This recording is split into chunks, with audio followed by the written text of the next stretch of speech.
a tremendous thing to see. This time we start up by El Pozo, we start off in the west, we end down towards the southeast. It's a bit more open. You've got the middle of the map. All the teams will be able to generally kind of get to where they want to get to grips of. There are a few teams that were looting kind of close to another in the previous first section of the match. But for now, this should be all home territory. This should be all home turf. And we'll wait and we'll see where this first circle takes us. But to roll back to what kind of James alluded to, Vanir, putting that win on the board for them is going to be absolutely great for their confidence going forward. It was a well-fought northern push. If we get an absolute northern hard shift, you're then looking towards two places, which would be basically San Martin and Power Grid. And we've already got a few teams already situated up there, so they'll take the prime cut of the beef, slot themselves in, and make it that much more harder. Moving over to the western side becomes a little bit easier. It throws quite a lot into the mix when we look onwards of Picado. You're probably now not going to get Power Grid. So let's, from where TM are on the map, now VP to a lesser extent, cut that portion off. We're not going there. The foothills of it are something different. You can play off the back of that. You can try and work to maybe pick up some frags on teams that are going to be lurking and working their way down. But anywhere in the middle now where that triangle, the triangle of death, and the reason it is, we've got 5 teams already situated, already set up. It's quite a, probably for a more stable circuit number 1. A hard shift still, whichever way you want to cut it. Themselves off that hillside, and this is going to be their punishment potentially. This is such a high-risk move, and I'm not sure if the reward's going to be high enough, but for now it looks like they found a piece of land to take.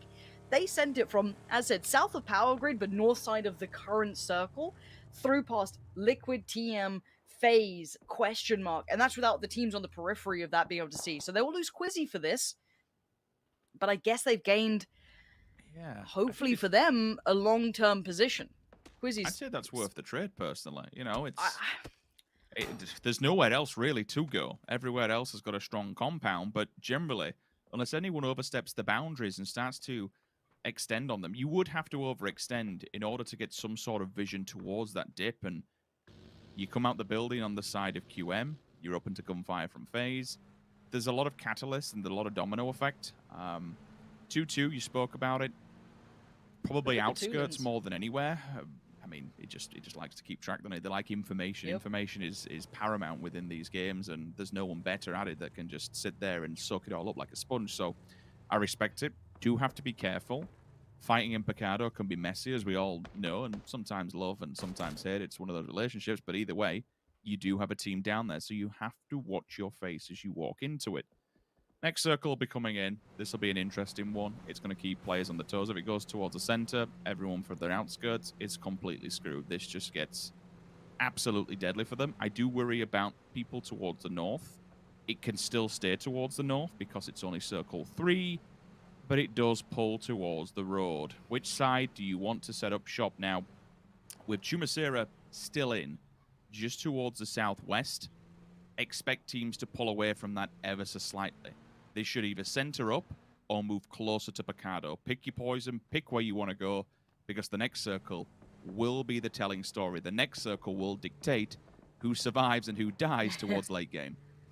And this is where it does pay off massively for Na'Vi making that move. I want to see how safe this position is. Now everyone will be congregating around this position, but that adjustment has probably done them very well. It's given them some favors in this. Well, mate, just tapping away. Super comfortable. But it's far, just a hell of a lot of damage done to Daboom. Oh, I take it back. Actually, it's Perfectix, excuse me. So VP are the first ones to fall victim to this. Spyro's outside in the blue, circle about to pop. It's been quite kind to that side. For anybody else. First pull up, you can see the nades already out. Gustav, Fuzzface, Aitzy all got nades in hand. Clib can't make it away from it. And it's Fuzzface with a shotgun, of course it is. Greets him with a smile. Perfect weapon to try and control this push, control the breach. Vex just jumped outside. Vex! Oh, he's absolutely Batmaned them! What a play! Jumps out from the top floor and FaZe just send Liquid home. The shotgun to solidify it. The deal is done. That'll be the second 16th placement for Team Liquid, but we can't count them out by any means whatsoever. They have been looking on point. It's a last-ditch attempt, and FaZe is there to stand the test of time. Next on the chopping block, he'll re-gear up. They're going for a full-blown send straight through the bloody middle. and there's not very much space to be able to take anything to call home. For now, Rustanmar, all of ENCE up against SMB. One player down, one on the resuscitation. Alya onto Rupture. Is that a crash? No, it's just center of the map and nowhere else. The smallest and minutest dip in the world, and you can see kind of the terrain that Na'Vi has to play with. And I say play with because there's no hard cover, but it gives a good defensive stance for them. Nobody can attack them without getting up close and personal or into a very elevated position where everyone else has an angle of approach. For now, Galacticos will keep watching and waiting with bated breath on the right time to strike onto SMB. More players go down, and we'd assume that maybe then they make their approach because they're not inside the circle. They are not safe. This is a very, very dicey area, and neither ENCE nor SMB can survive with one another to this next circle. Somebody has to die. You can see what's happening to the teams who are forced to move. When you get to where we were, which was, I think, 16 minutes deep, with one player dead, you're going to have a lot of teams still alive. It's going to be too busy, too many players to fill this area, and now they're falling like flies. Vanir is gone. We burst to almost last. The curse continues. However, SMB desperately trying to hold against ENCE. This ridgeline is just an extended battle, trying to take chunks off each other, remove those helmets, but it's Diggory to connect the bigger blow in this one, leaving Apocalypse, Lazar, and Rip9 to try and control this. But with Rustanmar knocked it somewhat even, at least on this exchange. But it's not going to be them alone. Galacticos are coming over this way, and BBL are watching this going down the entire time. So this is now just a matter of moments, it feels like, before both sides just get ripped to pieces. For now, it looks like SMB are still at least holding numbers. Two of them stand the blues here, and now they got to move forward. It's going to be just a death run for Rip9. He knows it as well. He can do the best he can, but does he make it from the blue and make it any further? That's the bigger question. Az has got his back, and actually, Galacticos didn't make the push on it. They looked like they were going for it, but they fell away. I'm very surprised. They were running into this. We said eventually when players do fall, they would fold into it, but they just completely bottled it. Got very close, but then disengaged and run away. I'm assuming this might be to try and play for the roadside, get further ahead. If they saw the circle, so you know what, this isn't worth it. Because when you go forward, you've got the hangar directly in front of you, which BBL has stuck its feet in the ground and will not be moving from. That's a roadblock in the way of Galacticos, so to come forward on the roadside might be the play, and it would be the good play to try and keep players alive and actually make something of this next circle. SMB will be up on the hillside and probably where they're going to die. Down south, like still no favors whatsoever. We have an abundance of fights. This is all way by the western embankment at the moment. DA and Exhalation. Exhalation somehow managed to get in front of DA. They were trying to find a place to call home, and well, this is where they will do it. Again, same place. The last stand for both of these rosters. Good old nade from Jembty. Oh, that's the molly! An absolute belting molly. On the player down, that'll be a secondary knock. Another one goes off, and it's half HP for both of the last two remaining players. They've got to push this. Sweep and clear will probably come through now, because honestly, this is what we're going to be seeing. Chaos unfolding across the map. Yep, this is going to be constant madness now. BBL trying to hold the compound. What? A nade comes out, destroys SMB. They are going home. Here's the push-up. DA got 2 knocks. They had to make the play. You can have BTM living in the smoke, trying to do whatever he can to survive. He will expose himself, and PiXeL, there we go. He's okay in the end. It does, I think, cost them one of their players, potentially. A flush came out. It's actually fate to steal it, so Jembty's gone. Now, FaZe did manage to survive that mad crash from Liquid, who actually didn't have any other options. Keep in mind, they were in quite a northern position. The circle compressing. What a nade from Aitzy. Up and over it goes. And you can see more pressure coming in. Do FaZe want to push this yet? They don't have that second knock, and it's still just cresting that ridgeline. Could be a huge problem. DA trying to make a move towards Question Mark, but Question Mark are fortified. They've got a great position to play from. DA are kind of pinned in now. You're going to have maybe TM with some vision. I don't know about what VP want to do with this. They want to maybe play a little bit quietly. They won't get involved, so they will leave it to TM, for example, to do the damage here. PiXeL is barely breathing. Oh, this is sketchy times. A lot of nades coming his way. It's down and out in the back lines as well, so it's something they has to kind of take stock of. Having TM pushing out and starting to really garner some land for the southwest side of this circle. You said a long time you were into this game. You're looking for a team, see if anyone goes for a 2-2. It was only Heroic that actually split the difference, and they sent one player forward. It was a 3-1, and might have been Page, if memory serves me correctly, but the little Shax, he's been there while the rest of them fortified the compound that they had. So he's been surviving for quite some time and basically been a pivotal anchor point for Heroic to make something of. Now he's got all his teammates together. Now they put 2 forward. They've actually got a decent little bit of land they can play with. The downside is they have battles on all fronts. They can't advance forward because you have that Na'Vi barricade set up shop. Yep. You have to be aware of TM, though. That is the next point of contact. This is the team that is going to shatter all of this work to smithereens if they go completely unchecked. Well, this is where it gets crunch time, right? You have Question having to work their way in. Quite an open area they've got to work through, and a lot of teams will be eyeing them up. BBL, less distance to close, but hold on, Heroic have been caught now. That's a big issue beginning. Dannymon isolating one is now a problem because Beamy's all alone here. He's across the road. That cross could be the death of him. And he's already got some shots being put towards him. That's actually, I think, from Dannymon as well. So they're very hyper aware of Heroic. And actually, Paige going on a hero mission to try and pick him up. But BatulinS gets caught off as well. Tokyo taking every fight possible here. VP trying to make the madman's run across the road, tapping away. Lovely shots shared out between them. It will be aimed to claim it, but again, VP go down. We saw their positions weren't ideal. They were kind of pushed around on that final shift when they're out towards the west. Let's see how Question get on. DA in the vehicle as well. Similar timing to this, but the shots! AIM is just on it today, living up to that title and that name. Delivering shot after shot. Vard's gone down. Flush comes out.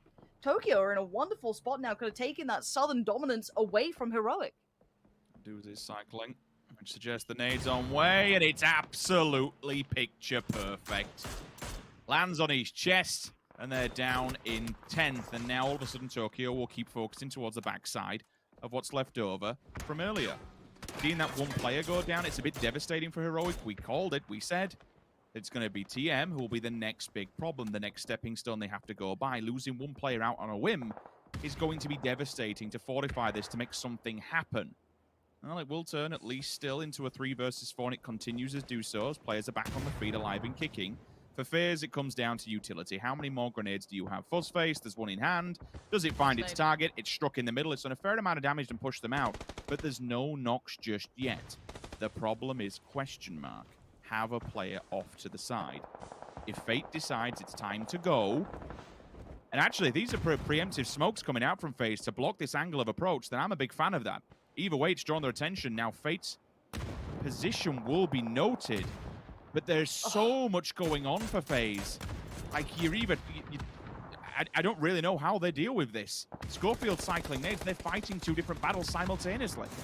It was all about the timing of when they wanted to leave that more northern position they previously held. They waited, it felt like, for a couple other teams to move in, see if they could slot in behind, but all of those teams that did make the move have now taken the fight towards them. Fex trying to change how Fate's looking to begin as a doozy's on the other side here. Does he get that spot off the teammate burning alive? And now he's getting a little bit of fire damage towards him. FaZe now going to start making their way forward. They have to make their final stand here if they want something to do with it. Fex going to crest the ridgeline. Looks for one, gets it. Fex. Oh, he gets the fall off as well. FaZe just about stay alive with all hope put towards Fex. And the entire northern side is just torn asunder. Gear Up are still alive out there, but the circle has moved south. And the bigger narrative that we have yet to touch on, because it's been slowly building away, is Na'Vi's ingenious move. Making that mad send straight through the middle, catching so many off guard, and somehow claiming this incredible position. Now, we have to look late game if it works out for them, but for now, it looks fantastic. TM, though, have all 4 players alive. They control the south side of the road, but BBL, hey, welcome to the board, boys. 8 kills. There we go. They've actually got more kills in this one game of the entirety leading up to this point. That's a different look for BBL. This could be the game they were waiting for. Still got to get inside the circle. There's still a hell of a lot of work to do. I'm actually seeing them full sending it towards the side. Whole of game. They full send in and they full send out. Ironically, it's TM will come in as well to try and solidify these final few frags on it. BBL now have a bit of a problem, though, because they put themselves into a territory that is situated directly behind Na'Vi. It's an open plateau. It's an open shooting area. The gallery is down and TM is looking for them. Vex is still being hunted by this team that just does not seem to let them go by any means necessary whatsoever. Gear Up with a problem for FaZe earlier on, and they continue to do so. FaZe down in 6th position. Example. Now Na'Vi finally starts to have to build off of what it garnered so early on in these games, but you can already see, look at the amount of terrain they have in front of them, but there's so many teams that have turned up at the same time, Lauren. It's caught them completely off guard. And Na'Vi were being quiet, that's a problem. They kept their heads down low, didn't even get a kill. They weren't peacocking, they wanted to try and play this late game, and it's cost them a fair amount in the end. They get peaked by every angle. TM are just murdering this lobby. 14 kills this game. From from the southern position that was hard to play from. We saw them pushed and pulled. They had Heroic at the doorstep, DA right next to them, and now they are burning and flushing out BBL. CodeMarco. Oh, you're in the open there, careful. Aimlol knows where you're at now. Is he going to try and target him? He does. Just going to send that, and he still gets it. Aim's going to find CodeMarco. There is still Smash alive, and if I'm TM, I might move off that. I might try and work on it, but do they know where the other side is? Where is Gear Up? Well, they know. Dannymon already putting fire down towards it as Smash is trying to maybe find his way around. Not going to happen. They are right there. Artix has his number. 10 kills for BBL. A big game, and Smash is going to try and add to that. And now he's burning. He's dead. He's gone. And now it's going to be down to just 2. TM with 1 knock, but Rezable, Gear Up a little further out, but they still have 3 alive. Both of these teams yet to put a win on the board. So 8 matches done and 8 different winners. Regardless of how your performance has been across those previous 8 games, we get to that stepping stone where it's like, you know what, all we need to do is win 2, and that's a GG. We're in the money. We're up there, maybe potentially claiming the victory of this entire weekend. You spoke about BBL earlier on in the kills. It's all about TM. They had 15 across 7 games. They're now on 17. They've over doubled their entire kill count in 1 game alone, and they are mere stepping stones away from putting a win on the board as well. This is the comeback mechanic. This is the good point of the chicken dinner format. This for a team that were down in 13th, and ultimately after this, they'll be up above ENCE in 8th. What an absolutely heroic performance from them. Gear Up, what remains of Gear Up, should I say, Rupture has nothing to do in this. He has no territory to work with. He's opted to bow down here, take the knee, and allow TM the absolute victory. That was domination from them. From start to finish, they took so many fights, 18